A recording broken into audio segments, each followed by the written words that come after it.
Greetings to you all. This is your brother, Ambrose Weda Esq., lawyer and prolific author. From the Greatness School, today the Greatness Talk is the 12 secrets to having self-confidence in God. Did you know that often people, lawyers, litigants, lose cases in court because of self-doubt? Dr. Miles Monroe once said that an army of sheep led by a lion will always defeat an army of lions led by a sheep. Can you stand before any Supreme Court, the law lords, and speak your mind boldly, succinctly, clearly, and with courage? That is what you need, self-confidence.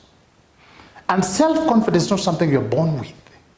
It is something that you acquire. You are born with potential to have self-confidence, but it's something you grow, it's something you nurture. It is something that you water and fertilize, and in the end, you get it full. So what is self-confidence? It is a state of mind and a basis upon which you take action. A state of mind grounded and dominated by faith and trust in your abilities to effectively and successfully handle life issues and things that you have set before yourself. One of them would be being a lawyer, the life of a lawyer, and handling various court matters if you're a court lawyer. Going to court before different judges, before different magistrates, before different tribunals is not easy. It is something you must be prepared for. It is something you must have confidence in. So why do you need self-confidence? Lack of self-confidence is called self-doubt. And careers have been shut. People have moved out of the legal profession because of self-doubt. People have lost cases because of self-doubt. Because when you look doubtful, you lose in credibility. And whatever you say is then put into question.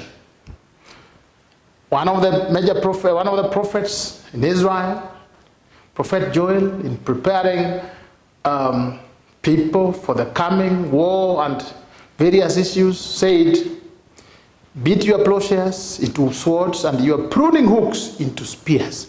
Let the weak say, I am strong.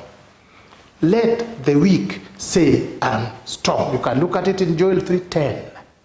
This was inspiring confidence. This was making people to start growing in confidence, because self-doubt creates fear, it creates negativity, anxieties, and it kills willpower. You would no longer be creative, you are creative, and you can end up with depression. That is why the question of self-confidence is very, very, very critical. But the hope is this: it is something you grow. How do you grow it?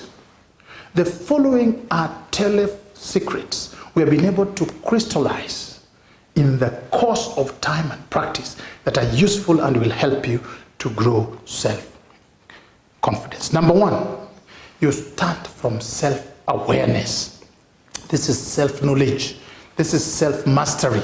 This is knowing yourself, knowing your strengths, knowing your weaknesses, having a life meaning, so you have strong points, areas to work on, to improve, to fertilize, to water, so that you become great and unstoppable. It is very critical, because if you do not know yourself, it is very difficult for you to improve yourself. Secret number two, you must have a career vision. Career vision is setting the sail, seeing where you want to go. It is like a lighthouse to a ship. You can see it is the trophy. Having a career vision gives you the motivation, the hope. It is a source of motivation, the basis for productive work. Solomon said in Proverbs 29:18, where there is no vision, the people perish. In other words, where there is no career vision, the lawyer would actually perish. You need it.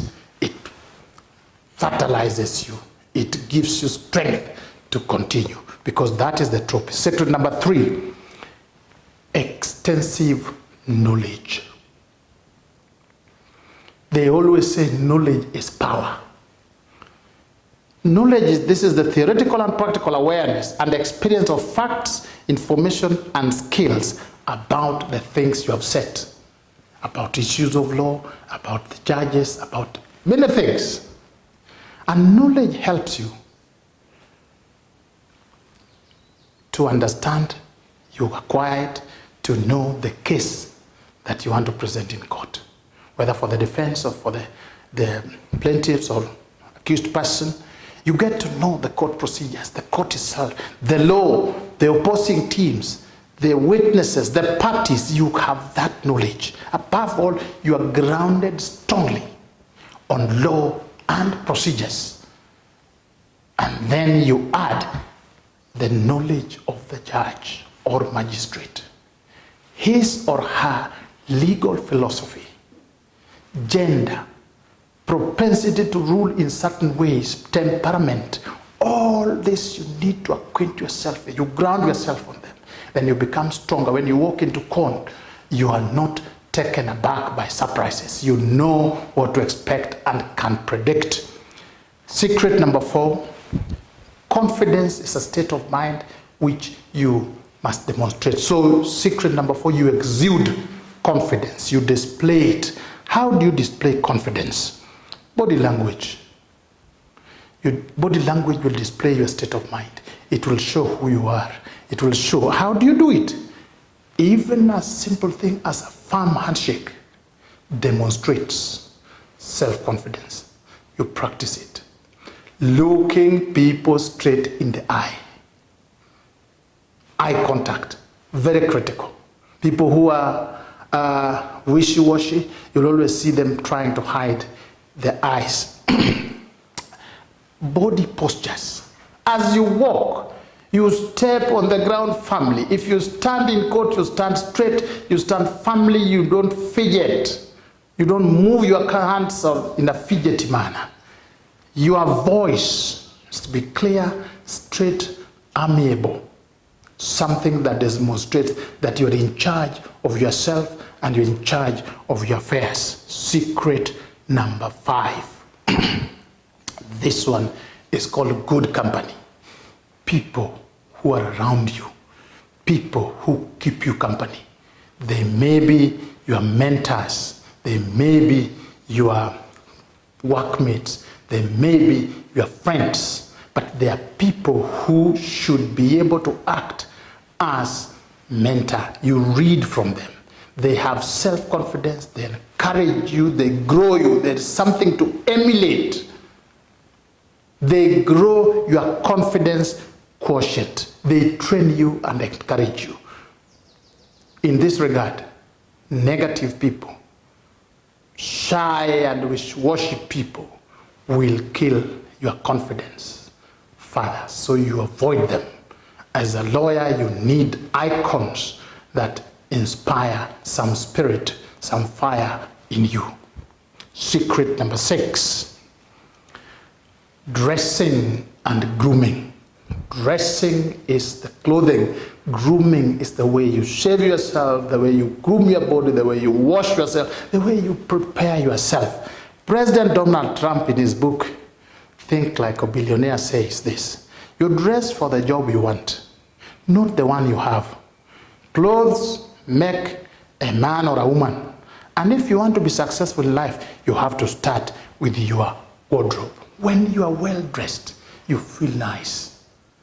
And therefore, there is some positive energy that you generate. You become very smooth in mind and you radiate smooth energy. And then you also Paralyzed people, when you walk, they see you and they say, wow. People tend to admire people well-dressed, people well groomed, people who look great. So when you walk into the room, people know. So dressing is critical. It works both internally in your mind and externally, the people you deal with. You take it. You will notice that every profession, every serious profession seems to have a dress code. They have guidelines. It is not a free-for-all. You don't just dress the way you want or the way you feel. It is a matter, because dressing is critical in growing self-confidence. Secret number 7, physical fitness. The body is the vehicle that you are using. Your body needs to have energy, vitality. Now, these are not inborn. These are things you culture the body, you train the body, you exercise. It is said that the part that you don't use, you lose. So for your body, you tend it very well. You exercise, you train it, you feed it. How do you feed it? Food, well, balanced diet.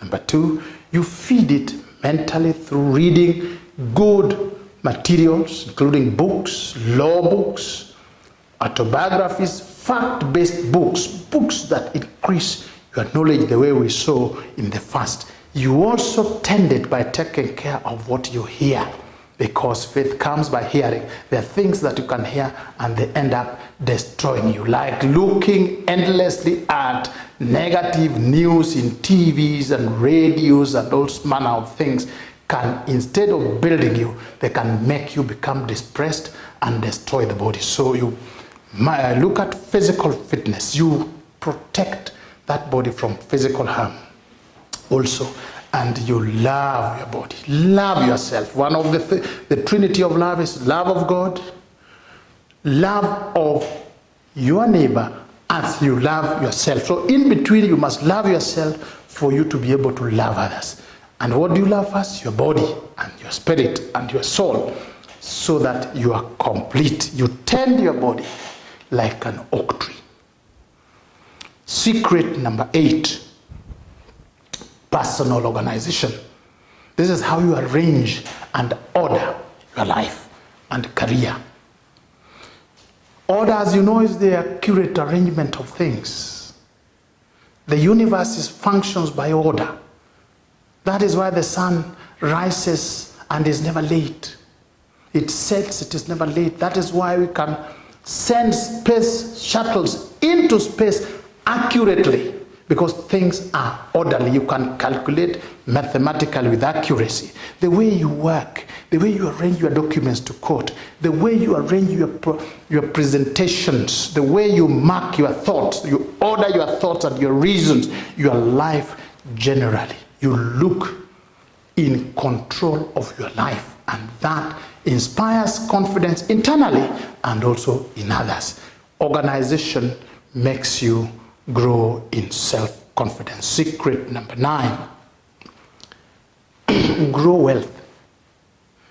Wealth, abundant supply of things of value, possessions. One of the wise sayings, Ecclesiastes 10:19 says, a feast is made for laughter and wine makes merry, but money answers everything. As a lawyer, one of the things that will give you self-confidence is having money, and a lot of it. If you can acquire it little by little in an honest, decent way. When you are broke, you waver. The confidence disappears. Economic stability gives and inspires confidence. Money gives you access to the other secrets that I have mentioned, because we have said that money answers all things. Money generates respect, honor, and it places you in a special position. Secret number 10, good preparations. Never go to court without being prepared. Never go to court when things are not in order. Plan them, train yourself, study, do everything that when you walk in court, you can start from the end of the case towards the beginning and vice versa. Preparation. It is a great source of confidence. Secret number 11, dominate time. We often say manage time. Time you cannot manage because it is constant. It is a resource given to every person. You dominate it by bringing it under your control. How do you do so? Number 1 is punctuality. If you're going to court, go to court slightly ahead of time. Settle, sit, relax as you wait for the proceedings to begin. Do things in order of priority. Most valuable thing, the most important, ahead of the most urgent. There are things which are urgent, but they're not very important. You work on important things rather than urgent things. You obey set timelines. If you do not dominate time, you will be stressed, you will be disorganized, and you will feel like you have been left. Final secret number 12. Speak right. Right speaking. Words are energy. Words have power. The old wise sayings in the Bible says there's power of life and death in the tongue. The tongue releases life and death. Remember, the creator of the universe organized the earth for our own occupation through speaking. You will read, they say, God said, God said, God said, and it was so. Speak and magnify your strengths. Do not use your tongue to devalue yourself. Speak what you want to see. If you want to see yourself smart, if you want to see yourself confident, that is what you speak. Choose your words carefully. Words that grow, words that inspire, words that give you strength. That is critical. And speak confidence in yourself and generally, so that when you speak, people see and say, so and so is full of confidence. In conclusion, growing in self-confidence is a critical, vital part in your career development to greatness. Give it first place in your life. Steve Jobs said, believing that the dots will connect down the road will give you the confidence to follow your heart. An ancient Jewish leader, Joshua, said, have I not commanded you? Be strong and courageous. Do not be afraid. Do not be discouraged. For the Lord your God will be with you where you go. In other words, have confidence. Anytime you go to court or any professional engagement, have confidence. Thank you so much. God bless you.